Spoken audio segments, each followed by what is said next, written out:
Hello and welcome back to the Chart Wrap by True Options Masters. I'm your managing editor, Mike Merson, and this week, like most weeks, we go over the hottest charts that I spotted for you in our Chart of the Day section on the True Options Masters e-letter. If you're not subscribed to that e-letter, what are you doing? It's the greatest options trading newsletter in the world. If you're not subscribed to our YouTube channel, also what are you doing? We have fresh options insights coming to you often, not every day of the week, but our e-letter is coming out to you every single day of the week. We have new columns with Options Arena. We have Bank It or Tank It in the e-letter now. This is something you don't want to miss if you're an options trader and you want great trade ideas and insights. Apologies not making a video a couple weeks. For all of you that follow along, I appreciate you. Life gets in the way. Things happen. But we're back, so let's get to the charts. First thing I want to look at today, the VIX with its Bollinger Bands. So, no surprise that volatility is on the rise with what's been going on lately. But I've observed kind of a few interesting things. So in the past, I've noted that when volatility gets down to this 0.14, 0.15 level, not volatility, when the Bollinger Bands around volatility contract to this level. So this gauge down here represents the distance between the Bollinger Bands. And when that gets low, you tend to get these surges in volatility, which coincide with a surge in the Bollinger Band width. Make sense? The thing is, we haven't seen the Bollinger Bands get this narrow lately. The most narrow it got was around the 0.22 level, which was back in November, before we saw quite a big surge in Bollinger Band width and thus volatility going into December, and another one in January, and now here we are today. So we've just been making higher lows on the Bollinger Band width gauge. So what's different about today?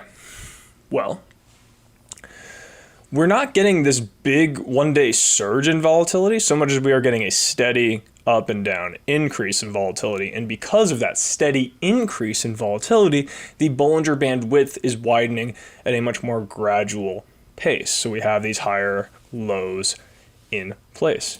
Now, why is this important? Because the VIX can produce a very effective volatility buy and sell signal. So when the VIX pops to the upside and it exits its Bollinger Bands on the daily time frame, that's an important aspect, and then it closes back inside the bands, you generally get a really nice buy signal for the broad stock market. Since the VIX is on the S&P 500 index, that's what you want to be buying on this strategy. So when it gets back inside the bands, it generally tends to fall back to normal levels. And so you'll see the bands contract, you'll see volatility settle in at about a normal area. And this is just usually what happens. So we saw it happen here. The volatility settled. You could have made a lot of money on betting on stocks up here.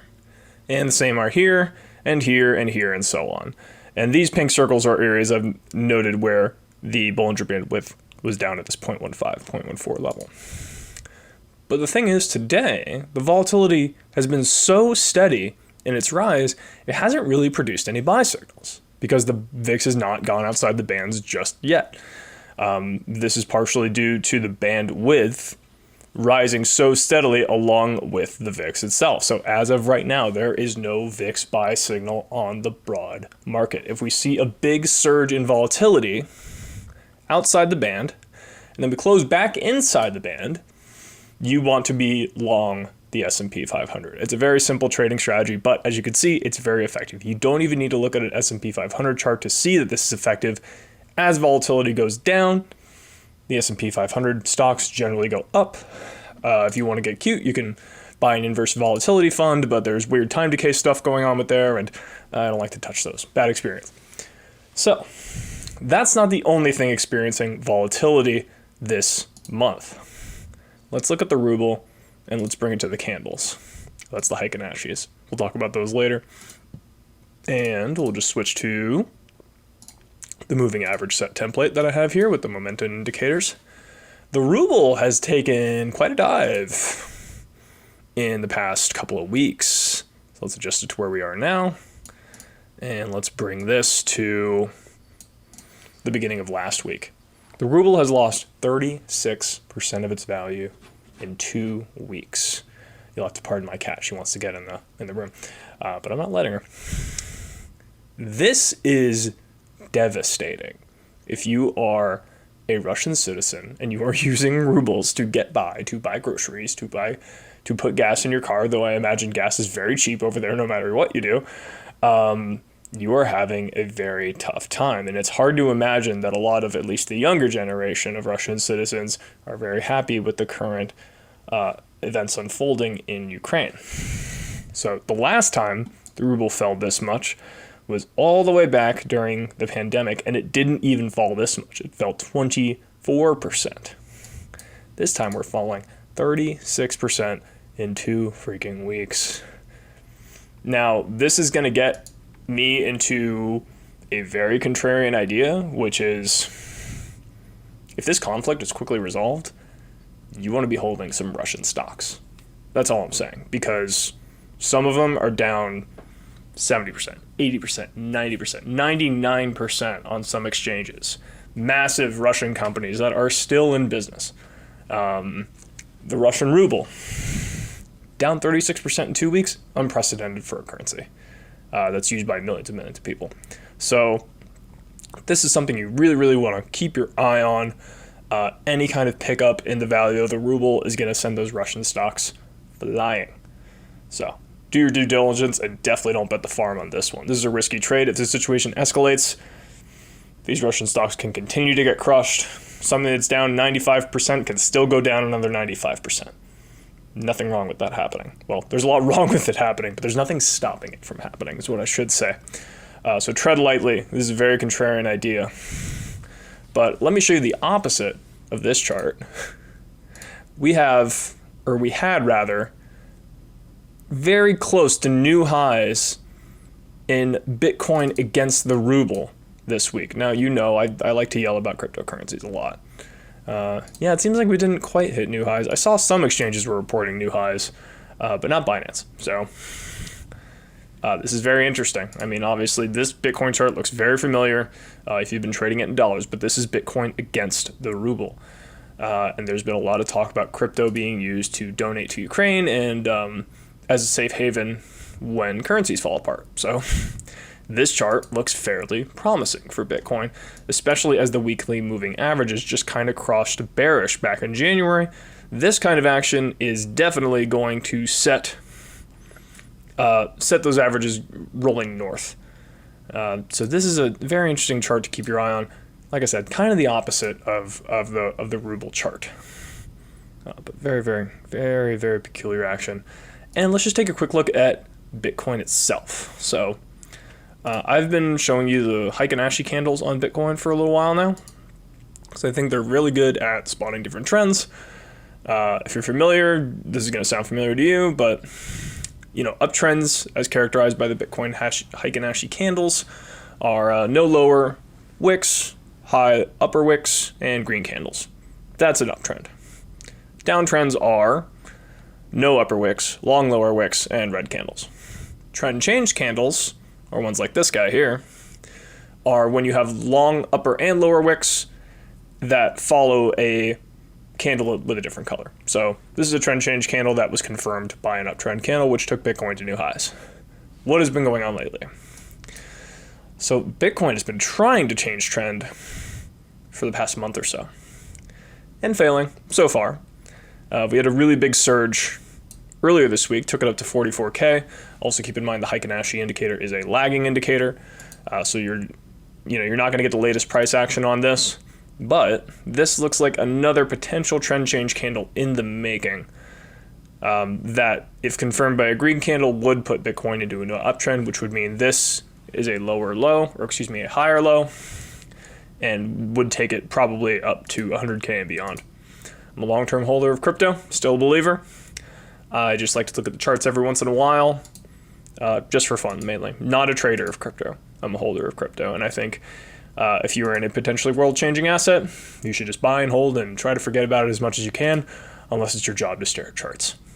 One last thing we're going to look at today, uranium. That might be interesting to look at on the Heikin-Ashi candles, but for now we're going to look at it on the weekly. Uh, yeah. I shared this chart a couple weeks ago. The Fukushima nuclear disaster happened maybe a few months after the URA ETF debuted to bet on the uranium price. And what followed was a multi-year, almost 12, 13-year bear market in uranium. Went from 133 at the peak to as low as $6. And naturally, I bought a uranium company, UEC, probably around here. And I think I sold it somewhere around here. Obviously not a shrewd move because uranium has been ripping lately. I think a lot of people are waking up that uranium is probably going to play a part in the green future. And I gotta say, this chart looks extremely bullish. A series of lower or higher lows and higher highs, or a second higher high in the making anyway. Now, I pointed the initial longer term chart out to you back in late February. If you'd followed my advice, you would have been up as much as 20%, but now you're looking like you're up only 6.5%. So uranium's coming in here.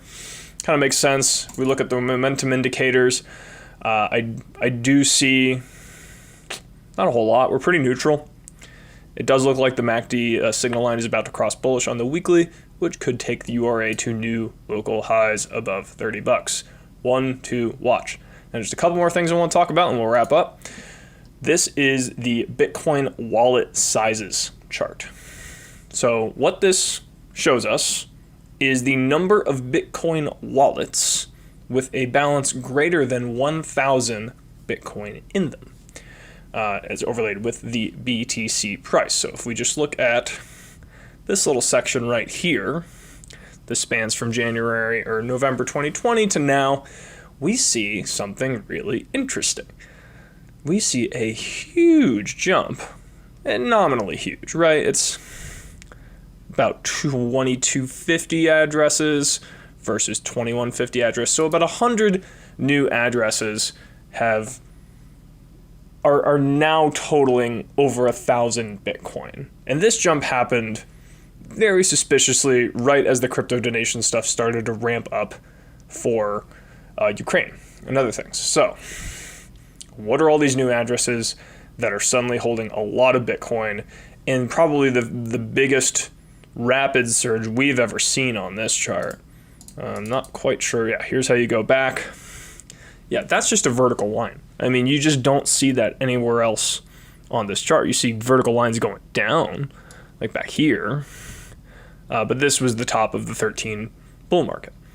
Or actually, excuse me, no, it wasn't at all. But it was when the smart money was selling, obviously, when we started getting this huge rapid rise. And then we got the bear market after. Smart money wasn't so smart during the... Well, that's not a very good view. Let's look at it like this. This is the 17 bull market at 19K. Looks like the smart money was selling all the way back here, or the whales, I should say, at 3,000, and it was just continually draining into the top before they started kind of accumulating and then going sideways again through the bear market. And then they started accumulating again, and now here we are today. Just an interesting chart. You got to wonder, how can so many wallets attain over 1,000 Bitcoin virtually overnight? I think it's something like $43 million worth. I don't know a lot of people that could afford to. I don't know that they're buying 43 million of Bitcoin all at once, or that their balance is just exceeding 1,000. I think it's more the latter. But still, just kind of interesting that this happened all at once.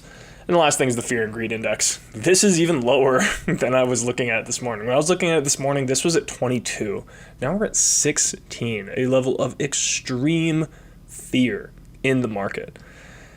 This is calculated by, I was actually pretty impressed with how many different indicators go into it. You get your junk bond demand, the stock price strength, breadth, safe haven demand, the VIX, put call ratio, lots of different things. But now we're getting to a point where people are almost as scared as they were in the depths of the pandemic. I have to look at this as a contrary indicator. And I get that things are crazy right now, but things don't stay this crazy, this scary for long. People are going to bid into this, and if it were me, I would be buying up the most beaten down businesses that are still posting great numbers. A lot of the growth stocks are really beaten down right now. Good time to be picking them up for the long haul. And also playing more of a short-term bounce with S&P 500 SPY call options, dated out a few months, maybe a little more if you can afford it. I think that will reward you.